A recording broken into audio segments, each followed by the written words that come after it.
Hello, I'm Sara and I run an equipment-based Pilates studio here in the UK. I've had quite a few people tell me that they'd like to try Reformer Pilates, but they're a little bit daunted or overwhelmed because they don't know what to expect from the Reformer and how it works, and that's put them off slightly. So I'm here to tell you that you shouldn't be afraid. It's a fantastic piece of machinery, and I'm just going to take you through it today to try and sort of dispel the myths or answer some questions that you may have about it. So the first question I get asked is, how is Reformer Pilates different to mat-based Pilates? And I'm not here to tell you that Reformer Pilates is better than mat at all. Everyone has their own preference, and the mat and Reformer are similar in that they have quite similar movement patterns and exercises, but I suppose the difference for me is that with the Reformer you've got the benefit of the springs and the loop system, which means you can target the exercise to the particular client or target specific muscle groups, and that enables you to progress an exercise or regress an exercise depending on the client in front of you. There are genuinely thousands of exercises that can be performed on the Reformer, and I'm never bored by Reformer Pilates. So the second question I get asked is, what the heck is it? So the Reformer was built by Joseph Pilates, who of course is the founder of Pilates, and effectively it's a bed-like structure. It's effectively, a bed-like structure with a carriage that moves on a set of wheels, in essence. I'm going to take you through the different components of it, so that'll hopefully clarify a lot of things for you. The first thing, I'll start from here and I'll work on my way up. So the first thing is, in the well here, you see there's a little gap. There are 5 springs, different colours. So I've got one here to show you. This is a red spring. And you'll see it's got a bit of tension in it. So within that well there are 5 springs. Typically you have one yellow, which is the lighter spring, a blue spring, which is medium, and then a red spring, which is stronger. And normally you will have 3 red springs, 1 blue and 1 yellow.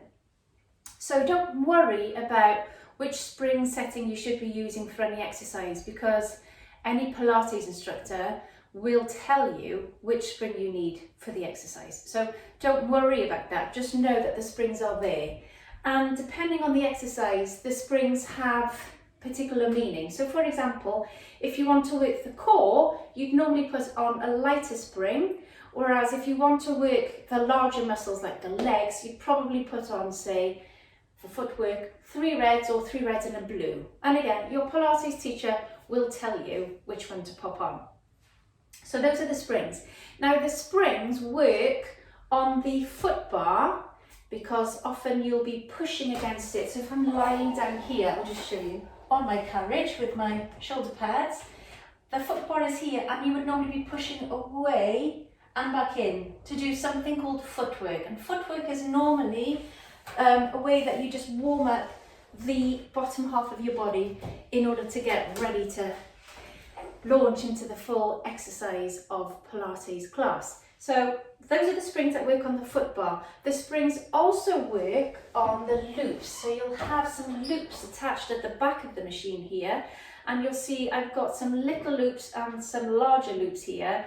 Typically you would put, and I'll show you again, typically you would put your hands in the little loops. So again, I'll show you very quickly here, in the little loops, and you would be pulling down and up. This is just to give you a very quick example, or you can take the arms wide and take them away, you can take the legs away. So those are the little loops. You've also got larger loops here, where you would pop one foot and then another, and you can push out and in with the legs as well.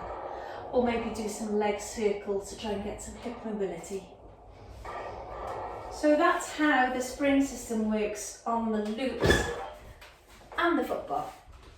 So on the carriage here, at the end of the Reformer rather, you've got a standing platform. And as it says, typically you would stand on it. I'm crouching down now so I don't totally fall out of the screen. You can do some lunges here and some squats and splits. You can also put your hands with care on the platform. And again, you can try and build up strength in your shoulders by pushing away on the knees or again in a plank position. And then on the standing platform, there are 2 holes either side.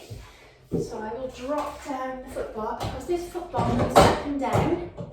So there's 2 little holes there, and I'll show you why we have 2 little holes. I'm going to pop over here. So this is what's called a jump board or a foot plate, I think is another word for it. You literally slide it into the holes, and then if you wanted to do some cardio work, this is very effective. You'd be jumping off at various speed, and again you would choose the springs depending on what your Pilates teacher tells you. Again, the lighter the spring, the more core focused it will be. The heavier the spring, the more that the legs will be firing up instead. So the carriage, as I said, is here. It moves up and down the frame. You can lie on it, you can kneel on it. So for an example, you could be here kneeling and pulling again for arm strength.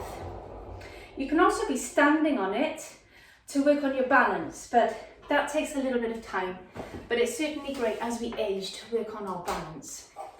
You can also kneel on it. So here I am here pulling the carriage. You're really working my core here, my abdominals. And then from here, we move up to the end. So on this machine, I have what's called a tower at the end.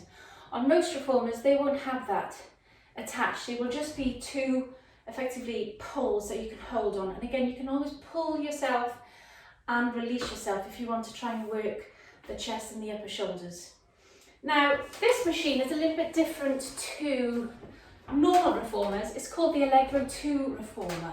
And it's different because the shoulder pads come off, but also, more importantly than that, and I'll just take my jump board out, the foot bar moves also up and down the carriage. So if I move it that way, look, it moves up and down. And the beauty of this is that, again, it enables you to do a lot more varied exercises than before. So as an example, I would normally take the shoulder pads off for this, but for the benefit of time, it can help with pull-ups, and it can also help with things such as, one of my favourite, spinal mobility and posture. So you pull to the bar, and then you could curl back and come all the way back up as well. A lovely stretch through the back of the body and down through the hamstrings. So that was a very quick whistle-stop tour of the reformer.